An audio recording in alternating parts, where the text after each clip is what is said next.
بسم اللہ الرحمن الرحیم۔ یوم سقوط ڈھاکہ کے موقع پر ایوان کارکنان تحریک پاکستان لاہور میں ایک فکری نشست بعنوان سقوط ڈھاکہ ایک جائزہ منعقد کی گئی۔ اس نشست کا اہتمام ادارہ نظریہ پاکستان نے تحریک پاکستان ورکرز ٹرسٹ کے اشتراک سے کیا۔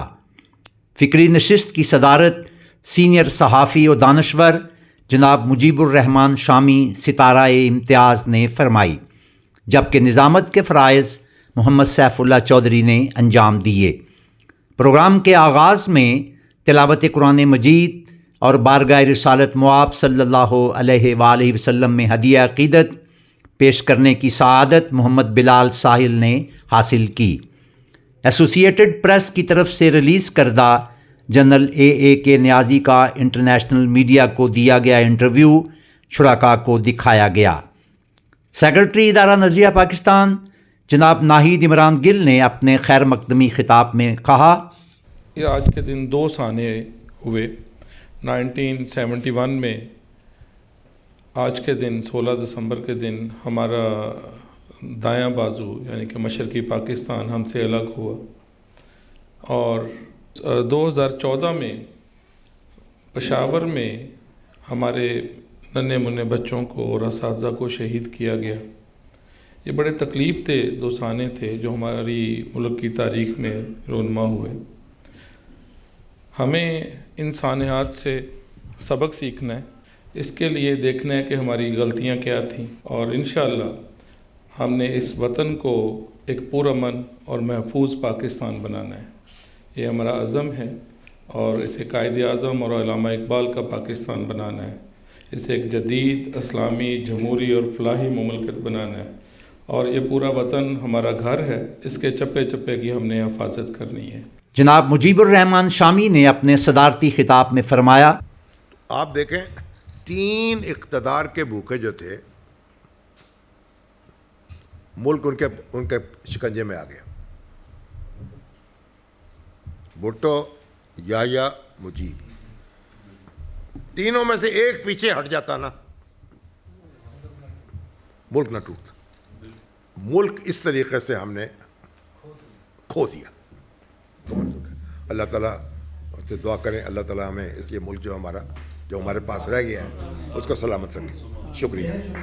دفاعی تجزیہ کار کرنل ریٹائرڈ ZI فرخ نے بطور مہمان خاص اپنے خطاب میں کہا، بنگال نے اپنے آپ کو مینٹین کیا as a sovereign state, right, اور اگر ہم نے اتنے مظالم کیے ہوتے تو آج ان کا دل ہم کی طرف پھر جھکتا نہیں، آج پھر قائد اعظم کو نہ وہاں اپریشیٹ کیا جاتا۔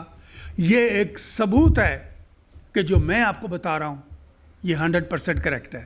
1971 کو ڈھاکہ میں تعینات سول سرونٹ مجاہد حسین سید نے اپنے بیان میں کہا، بنگال میں 90% ٹیچر جو ان سے تھے وہ ہندو تھے۔ وہ چھوٹے بچوں کو ذہن میں زہر کھول دیتے۔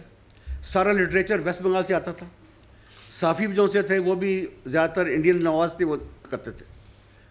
اب اسی بنگال میں یہ ہو رہا ہے کہ قائد اعظم کی برسی بنائی جا رہی ہے، پاکستان اور بنگلہ دیش کے تعلقات استوار ہو رہے ہیں، اور لیٹسٹ خبر یہ ہے کہ جو الیکشن ہوئے ڈھاکہ یونیورسٹی میں وہ جماعت اسلامی جیتی ہے۔ محمد سعید نے اظہار خیال کرتے ہوئے کہا، بہرحال جو کچھ ہو چکا ہے وہ تو ہو گیا، لیکن اب ہمیں یہ سوچنا چاہیے کہ ہمیں اتفاق میں ہی سب کچھ ملے گا، نفاق میں ہمیں کچھ نہیں ملے گا۔ قومی حمیت کو اجاگر کرے، اس کو شہ دے تاکہ وہ ہمارے لیے یکجہتی کا باعث بنے۔ افتخار احمد بھٹی نے اپنے تاثرات بیان کرتے ہوئے کہا، اور یہ ملک اللہ پاک کا کرم و فضل ہے، نبی صلی اللہ علیہ وسلم سرکار پاک کی رحمت ہے، اور شہداء کربلا کے خون کی خیرات ہے۔ یہ ملک جس کی ہمیں قدر نہیں ہے۔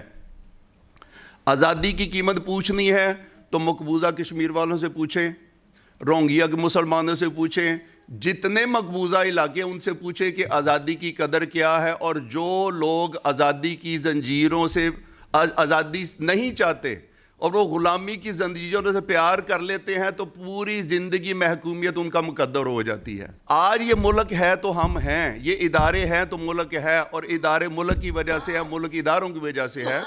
آخر میں حافظ عثمان احمد نے 1971 کی جنگ کے شہداء, بنگلہ دیش میں متحدہ پاکستان کے حامی شہید رہنماؤں اور آرمی پبلک اسکول پشاور میں شہید ہونے والے اساتذہ اکرام اور طلباء و طالبات کے بلندی درجات کے لیے دعا کرائی.